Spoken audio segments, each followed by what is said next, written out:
반갑습니다. 안녕하세요. 조기현 교수입니다. 방학을 계획적으로 준비하라. 오늘 시간에는 이 방학에 대한 개념을 좀 공부할 건데요. 일반적으로 방학은 여름과 겨울 그리고 1학기와 2학기 이렇게 크게 4개로 구분되어 있습니다. 그죠? 그런데 이 학기 때 공부하는 것은 예습, 수업, 복습과 시험 중심으로 공부를 하고요. 방학 때는 국영수나 핵심 과목, 그리고 독서 이런 중심 과목들이 좀 달라집니다. 특히 이 중에서도 이제 짧은 봄방학이 있는데요. 이 짧은 봄방학 때는 지킬 수 있는 계획으로 새 학기를 준비하는 것이 매우 중요합니다. 역시 방학 때는 기본적으로 국영수 등 핵심 과목을 공부하되 독서를 놓치면 안 됩니다. 왜 독서를 놓치면 안 된다고 말할까요?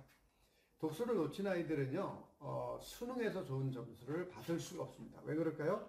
수능은요, 엄청난 독서량이 확보된 상태에서 짧은 시간에 많은 지문을 읽어서 풀어야 됩니다. 국어가 그렇고요, 영어가 그렇고, 심지어는 수학도 읽기와 쓰기가 약한 학생들은 틀린 문제 그리고 빨리 이해가 안 돼서 시간이 부족해서 문제를 다 못 풀고 사회과학 역시 마찬가지죠. 그렇다면 국영수 과사 모든 과목에서 암기 과목까지 읽기는 너무나 중요한 부분이 됩니다. 따라서 독서를 평소에 하지 않는 학생과 한 학생은 수능에서 아주 극과 극으로 점수 폭이 차이가 난다라는 점 꼭 명심하시고 가능하면 초등부터 중학교 때까지 독서를 생활화하는 것이 중요한데 특히 방학 때는 국영수 핵심 과목을 중심으로 하되 독서를 꼭 시간 안에 넣어야 됩니다. 자, 나머지 과목은 20분 이내로 짧게 방학 때는 공부해도 좋습니다. 공부하는 요령은 눈으로 새로운 교과서를 읽고 특히 이제 봄방학 때는 그렇겠죠. 학습 목표를 찾고 학습 목표를 어떻게 찾죠? 맨 앞부분에 보면 이 단원의 학습 목표가 반드시 나와요. 이 단원의 학습 목표라든가 혹은 이 단원을 공부하는 이유 이런 식으로 제목은 달리하지만 결국은 이 단원을 공부하려고 하는 이유와 목표 같은 것들이 나옵니다. 이것을 질문으로 바꾸면 뭐가 되냐면 예상 시험 문제가 됩니다. 따라서 첫 번째는 눈으로 한번 가볍게 훑어서 읽고 두 번째 읽을 때는 예상 문제인, 다시 말하면 이 단원의 학습 목표를 질문으로 바꾸면 그것이 예상 문제라 그랬죠. 예상 문제의 답을 찾아서 연필로 밑줄 긋는 가벼운 읽기. 그러나 비교적 좀 꼼꼼한 읽기가 되겠죠. 처음에 비해서는. 그렇게 두 번을 읽는 것은 매우 중요합니다. 이제 학생의 수준에 따라서 3번, 4번, 5번까지 읽을 수는 있는데요. 5번까지 읽으면 거의 완벽한 예습 수준이 되겠죠. 제가 이 단원을 공부 강의를 다시 하면서 우리 교재를 한번 다시 읽어봤어요. 그랬더니 이 교재가 굉장히 함축적으로 압축되어 있습니다. 그래서 여러분들이 한 번 읽고 이것을 이해할 수 있는 분들은 그래도 공부에 대한 노하우가 굉장히 높은 분들인 반면에 대부분의 분들은 한 번 읽고 이게 무슨 얘기인지 모를 수도 있겠다는 걱정이 좀 들어서 사실 좀 이번 시간부터는 본문 문장도 좀 읽으면서 강의를 해야 되겠다는 생각도 하게 됐습니다. 자, 그러면 초등학생들은 우리 교재죠. 초등학생 저학년은 2시간 전후 공부와 운동으로 일정을 짜라 그랬어요. 그런데 3가지 이상 학원이나 외부 활동으로 너무 빡빡하게 보내기보다는 해야 할 일을 부모와 함께 자녀가 대화함으로써 준비하는 것이 중요하다. 이렇게 말씀드리고 싶습니다. 왜 이런 공부를 해야 되는지를 아이가 스스로 이해하고 동기부여가 돼야 되는 이유 때문에 그렇습니다. 실제로 제가 이제 몇 년 전에 용산에 있는 한 여자 중학교에서 있었던 작은 기적과 같은 일들을 잠깐 소개해 보도록 하겠습니다. 그때 사실 많은 공부를 아이들에게 시킨 건 아니고요. 또 제가 시킨 것도 아닙니다. 그 여자 중학교에 자원하는 선생님들이 우리 교재는 네 반이라고 표현했는데 실제로 제가 5반 정도가 아닌가 이렇게 기억이 되는데 좀 오래돼 갖고요. 아무튼 이 5반 정도를 만들어서 그 학교의 선생님들이었죠. 대신 그 선생님들은 저한테 자기도 학습 코칭을 교육받았습니다. 그래서 이분들이 굉장히 열심히, 물론 교육받을 때는 10명이 넘는 대부분 한 17분 정도 되는 대부분의 교사들이 같이 자기도 학습 코칭 수업을 들었습니다. 그런데 수업을 들을 때부터 유독 아주 열정적이고 열심히 공부한 여자 선생님이 눈에 들어왔습니다. 역시 아니나 다를까 그분은 자원하는 방과후 선생님으로 자원을 하셔서 이 5반 중에 한 분을 맡았어요. 한 반을. 그런데 이 자기주도 학습반은 특별히 뭔가를 가르치지 않았습니다. 제가 선생님들에게 가르치는 방법까지는 다 알려드렸죠. 하지만 선생님들은 특정 과목의 교사였기 때문에 다른 과목을 언급하는 것 자체가 좀 두려움이 있었어요. 교사라 하더라도. 그런데 아이들이 예를 들면 국영수, 가사 이렇게 5개의 과목을 수업을 받고 그날 와서 국영수 가사별로 오늘 배운 것을 이야기하는 것으로 방과 후 시간을 대부분 보냈습니다. 그래서 한 1, 2주차는 그냥 오늘 국어는 김소월의 진달래 시를 배웠는데 김소월의 시인에 대해서 짧게 얘기하고 또 이 시의 여성적 화자에 대해서 이야기하고 이렇게 자기가 기억나는 것 중심으로 이야기를 하는 수준으로 지내다가 2, 3, 4주차가 되면서부터는 아이들에게 질문을 하라고 했습니다. 그러니까 김소월의 진달래 시를 이야기한 아이가 처음에는 그냥 듣고 지나갔지만 그 다음부터는 궁금한 걸 손을 들고 질문하는 거예요. 그러면 아이들이 이제 좀 더 진지하게 공부를 하게 되는 동기가 되고요. 또 자기가 모르면 또 다른 아이 중에 아는 아이는 그 부분을 또 이야기해 줌으로써 역동적으로 공부할 수 있는 환경이 조성됐던 것이죠. 자, 이렇게 공부를 하다 보니까 국영수 가사 모든 과목을 선생님들은 따로 가르쳐 주지 않았지만 어땠을까요? 모든 과목을 다 공부할 수 있었죠. 그런데 여기서 눈여겨볼 한 여선생님의 반의 아이들이 첫 시험에서 아주 놀라울 수준으로 성적이 올라갔어요. 그걸 어떻게 알았냐면 그 수업을 제가 4번인가 5번을 학교에 가서 한 번에 서너 시간씩 교사 연수를 했어요. 그러니까 한 번 하고 만 게 아니라 최소 16시간 전후로 연수를 한 거죠. 그러고 나서 1년 동안 한 달에 한 번씩 슈퍼비전을 했어요.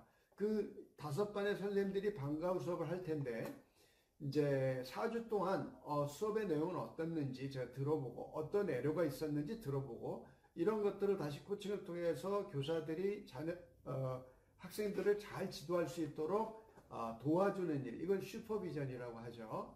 이렇게 슈퍼비전을 1년 동안 한 겁니다. 그러면서 아이들의 성적, 1학기 성적, 중간고사, 기말고사, 2학기 중간고사, 기말고사의 성적이 올라가는 과정들을 계속 들었기 때문에 알 수 있었는데 첫 번째 열정적으로 아이들을 가르쳤던 그 여선생님 반에선 첫 시험부터 아주 놀라운 성적의 상승 곡선이 그어졌습니다. 그래서 굉장히 놀랬죠. 왜냐하면 그 작은 기적과 같은 일이 일어난 거죠. 아이들의 성적이 그냥 조금 오른 게 아니라 많이 올랐습니다. 그러면 두 번째 성적 때는 어땠을까요? 또 올랐죠. 세 번째 어땠어요? 굉장히 많이 올라서 아이들이 실제로 그 반이 특별히 공부 잘하는 아이들이 모아놓은 게 아니라 일부러 아이들을 다 비슷한 성적으로 5반을 다 구분해서 넣어줬어요. 그럼에도 불구하고 이 아이들이 전교권 10% 수준으로 한 반이 10명 내외였던 것 같은데요. 제 기억으로는 거의 다 10% 정도로 올라간 거죠. 전교권이 된 거예요. 그래서 교사가 교육 과정에 대한 확신과 열정이 얼마나 중요한지를 이 수업을 통해서 확인했고요. 그 여교사에게 제가 인터뷰를 했습니다. 어떻게 아이들이 성적이 올라갔던 그 이유가 뭐라고 생각하십니까? 했더니 이 선생님은 여러분이 지금 이 책을 사서 이 책을 읽으시고요. 또 이 유튜브를 조견 교수의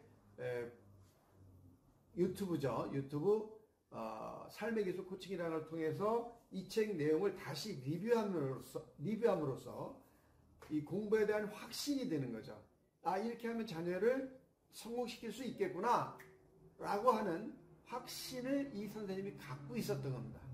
그래서 이 확신을 가지고 아이들한테 계속 다양한 각도 360도의 그 원을 그리면서 360도의 원을 그리면서 다양한 방법으로 너희들 지금 선생님이 가르쳐준 방법들은 반드시 성적이 오를 거야 라는 확신을 여러 차례 줬습니다.